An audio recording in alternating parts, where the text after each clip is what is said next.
So it's a gorgeous spring day here at the end of March, and I want to show you how you can think about getting your Agapanthus ready to move outside once you are happy that the danger of frost is over. So I've got two examples here, an evergreen and a deciduous variety. They've both been kept in a polytunnel, but that could have been your garage, your greenhouse or a porch. And it's time to give them a freshen up and a clean up.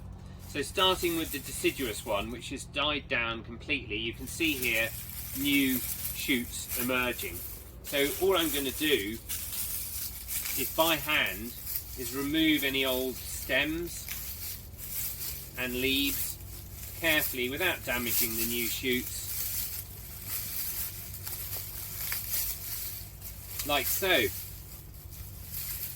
Now also, you want to watch for watering at this time of year. With the sun becoming warmer, plants dry out much quicker and they're starting to grow. So now's a really good time to give them a really good soak. And then moving to the evergreen, which has kept its leaves, but some of the leaves have got a bit damaged and tired. Basically, we're going to remove them from the bottom. And we're again just going to do it by pulling. You don't want to cut the leaves of Agapanthus, because it means that they die back completely. So it's best just to take them off right at the bottom, like so.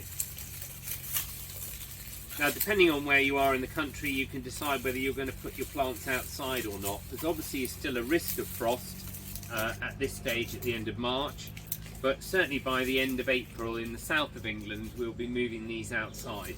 But in the meantime, give them a good soak, some fertiliser to help them green up their leaves and encourage more flowers, and if necessary also a bit of top dressing. So that's what's a good thing to do now to get you started.